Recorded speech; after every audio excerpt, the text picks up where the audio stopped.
Bill Hader, actor, comedian, famous, Saturday Night Live, now in Trainwreck, Theaters Friday, Amy Schumer, LeBron James. Old friend with McLovin. So McLovin comes up, and I always hate when people say this. Do you remember me? And then you meet a lot of people in life. So McLovin goes up to Bill and says, do you remember running into me 10 years ago on the street? Yeah. Yeah. But we're not even passing me on the street and not saying anything like you would anybody. Yes, at full Like how I've already passed about 36 people already walking into the studio today. at full speed too. You didn't. Neither of us paused for even a second. We just walked by each other. I would never. If I did remember you, that would make me a crazy person. Yeah. It's a little crazy that I remember. Actually, When did you get famous?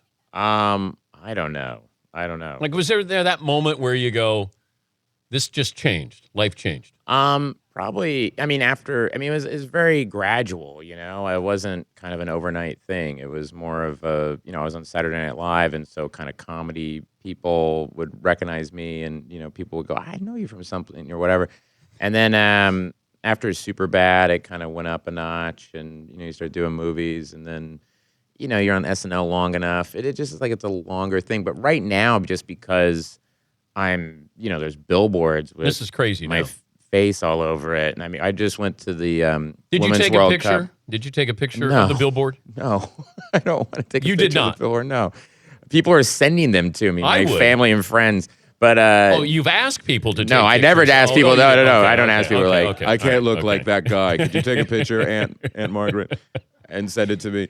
No, my wife and I went to the Women's World Cup and the final in Vancouver, and that was crazy. People just coming up. Why the Women's World Cup? My wife was a Division I soccer player. Oh, cool. Yeah.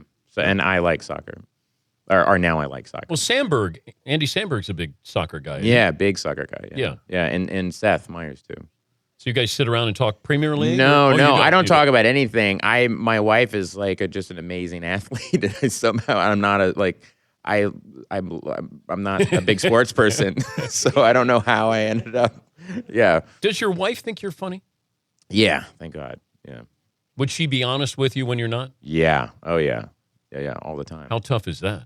It's tough. I one time, I met Bill Murray, and I was really nervous, and I wanted to impress Bill Murray, and he was talking about Strother Martin hosting the show. And he goes, Strother Martin, he wasn't a comedian, but I wanted him to host a show so bad. And I go, oh yeah, Strother Martin, did he have chops? My wife went, chops? Who says chops? And then that just became a thing for the rest of our marriage. Like she would just. Yeah, she'd be like, oh, does it have chops? Yeah, so. Do you talk characters with your wife? No, she's really good at coming up with, like she'll say, oh, you should do that on the show. Like she'll say, like Keith Morrison, the Dateline guy. I love Keith Morrison. That was a thing I was just doing around the house, I do it all the time at Football Really? Night in America. There's another guy who's there. Fritzy does it. Fritzy, give Bill a little bit of Keith Morrison. Then there was the old lady living on the park bench, minding her business. She wasn't quite minding her business. Not according to the Tallahassee Police Department. She was well aware of that body in the box. It's always so random. Yeah, my favorite, he actually said this when we did in the sketch, is he was talking to a woman, and he said, this woman said, my husband was missing, and we didn't know where he was, and the cops, 2 days later, they found his car, and they looked in the trunk, and he was in the trunk. And Keith Morrison said, was he all right? She was like, no, he was dead. Yeah. Oh, no. That's terrible. Give me a Keith Morrison tease that they're going to break on Dateline. On Dateline? Yeah. So when he has that, as they're going to break. Yeah, what does he do when they go to break? He's like, well, when we come back, we're gonna talk about the DNA. Oh, that pesky DNA. Which is another thing he actually said. Yeah.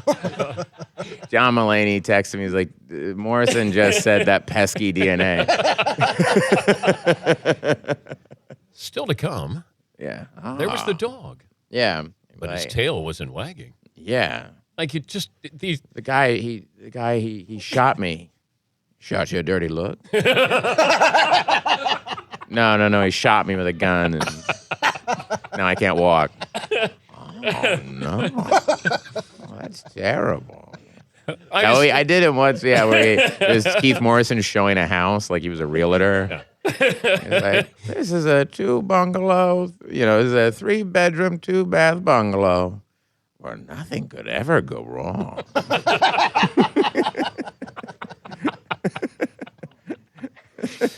I was talking to Haley Joel Osment, who was in last hour, and he, of course, was in Sixth Sense and had that famous line, "I see dead people." But actors don't want to repeat their lines. Yeah. Comedians are fine with Yeah. repeating them. Yeah, because you like getting laughs. So Yeah. what if you're in a funny role as an actor? Do you Right. want to hear laughs? What do you mean? Like if I said to De Niro, do Meet the Parents, Oh, give me some right. dialogue. Yeah, I mean, that's kind of just like was a part of a movie, but I was just doing Keith Morrison. It's like a bit Yeah. I did on SNL. It's a little different. It's like a character you did. But yeah, I mean, sometimes people come up and they say, McLovin or whatever. And I go, yeah, I said that in the movie. I'm just recreating a thing. I'm just recreating a thing you've seen. Just recreating a conversation from a 2-hour movie. And I love that people probably think they're the only person to ask you to do an impersonation of Oh, somebody. yeah. Hey, could you do the... They also act like they're the only person to ever come up and ask me for a picture, which is also funny. Like, hey, how's it going? Can I get a picture? It's like, no. Yeah, they do come up and people will be like, come on, do Pacino, do this, and I say no. When do you know?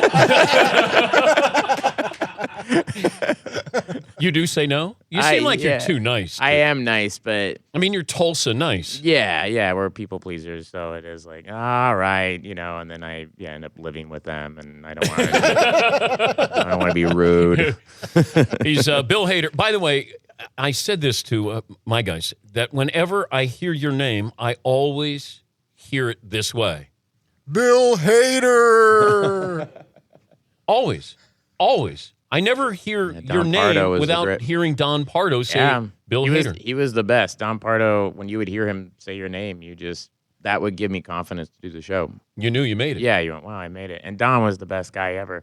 One time I had to go in and do an opening VO during the cold open. Something went wrong during a cold open at SNL, the first sketch before we go into the monologue, where this crawl, didn't work. This opening, it was just letters, crawl on this audio tape with this thing I had pre-recorded.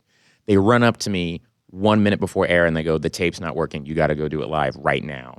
And so I run out, they throw the script in my hand, and I have to go watch the crawl and kind of read along with this crawl. And it's this long, dry thing setting up something that happened to some senator. I don't know. And so I'm doing this, and we do it, and I'm so like, oh. And I go to sit down, and Don was sitting. I sat on his lap, and he went, hey, get off of me. Well, no, he would have said, Bill Hader. He went, Bill, get off of me. I'm not a chair. It's me, Don Pardo. Can you stay for, we'll talk about Trainwreck? Sure, Yeah? buddy, yeah. It's good. I mean, you're dressed up. You got makeup on. Yeah, look I at mean, me, yeah. Yeah, look at you. This is crazy. Yeah. So we'll come back with Bill Hader, the movie Trainwreck with Amy Schumer and LeBron James, and Bill going one-on-one with LeBron James and living to tell about it. Have that when we return. Dan Patrick Show.